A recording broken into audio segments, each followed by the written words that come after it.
बिस्मिल्लाहिर्रहमानिर्रहीम। Dear students, आज हम लॉ ऑफ कॉन्ट्रैक्ट 2 में कॉन्ट्रैक्ट एक्ट 1872 के सेक्शन 201 से अपना लेक्चर शुरू करेंगे।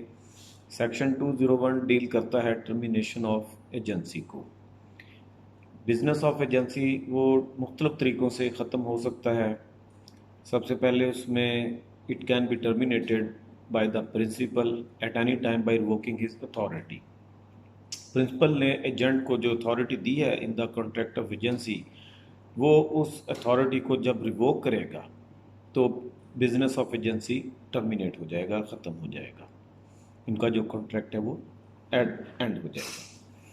इसके बाद अगर एजेंट जो है वो रिनाउंस कर देता है from business of agency, he renounce that he is not any more working as an agent, तो बिजनेस ऑफ एजेंसी, इनका जो कॉन्ट्रैक्ट ऑफ एजेंसी है वो ख़त्म हो जाएगा।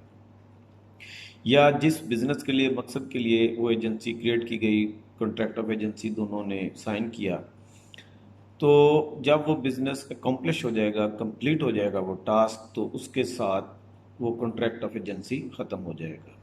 उसके लिए शर्त ये है कि वो एजेंसी का जो उनका कॉन्ट्रैक्ट है that must be relevant specific to that particular business.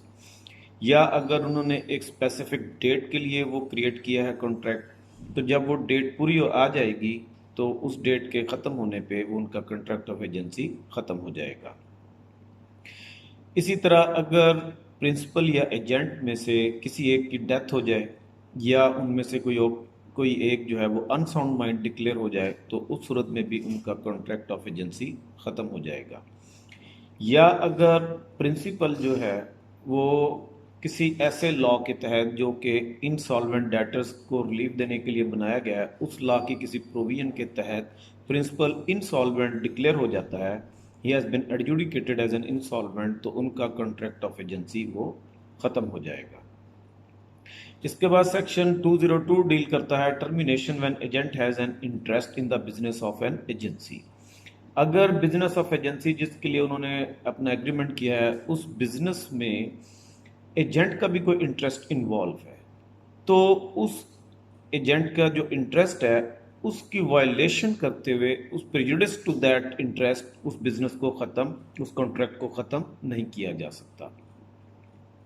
For example, आप एक शख्स को अपना एजेंट मुकर्रर करते हैं, आपने उस शख्स से कुछ लोन लिया हुआ है, आप उसको कहते हैं कि ये मेरी 1000 बेल्स ऑफ कॉटन है, आप इनको सेल करें, इसकी सेल से जो रकम हासिल होगी उसमें से आप अपना लोन वो रिकवर कर लें।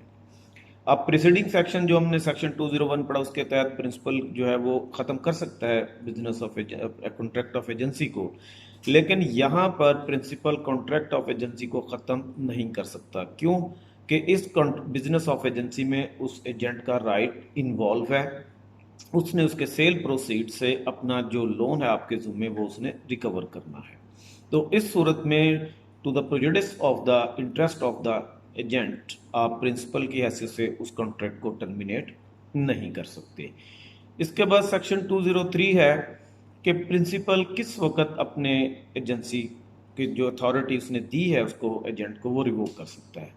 तो जब तक एजेंट ने उस अथॉरिटी के तहत कोई आगे एक्ट ना किया हो, उसने कोई ट्रांजैक्शन ना की हो जो कि प्रिंसिपल को बाउंड करती हो, तो उससे पहले पहले वो अपना उसको कॉन्ट्रैक्ट को रिवोक कर सकता है, उस अथॉरिटी को रिवोक कर सकता है। लेकिन अगर रिवोकेशन से पहले एजेंट कोई डील कर चुका है, कोई ऐसा एक्ट कर चुका है जिसके लिए प्रिंसिपल लायबल हो गया टू थर्ड पार्टी, तो उसके लिए प्रिंसिपल लायबल रहेगा।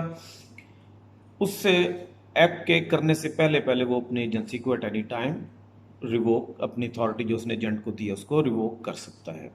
इसके बाद सेक्शन 204 आ जाता है कि जहां पे एजेंट अगर पार्टली कोई एक्ट कर चुका है, तो यस प्रिंसिपल को फिर भी हक हासिल है कि वो अपने अथॉरिटी को रिवोक कर ले, लेकिन जो पार्टली उस पर एजेंट एक्ट कर चुका है, जो वो कदम उठा चुका है, उस कदम की हद तक, उस एक्ट की हद तक प्रिंसिपल बाउंड रहेगा, वो उसको रिवोक नहीं कर सकता। फॉर फर्दर फ्यूचर ट्रांजैक्शन के लिए वो उसको रिवोक कर सकता है। फॉर एग्जाम्पल, इसके एग्जाम्पल ऐसे है कि आपने एक बंदे को एजेंट मुकर्रर किया, उसको आपने कहा कि उसने आपके ब्याह पे 1000 बेल्स ऑफ कॉटन खरीदनी है। अब एजेंट ने आगे थर्ड पार्टी से एग्रीमेंट कर लिया, उसने उसकी डिलीवरी ले ली 1000 बेल्स ऑफ कॉटन की, लेकिन अभी उसने आपके बिहाफ पे पेमेंट करनी है थर्ड पार्टी को।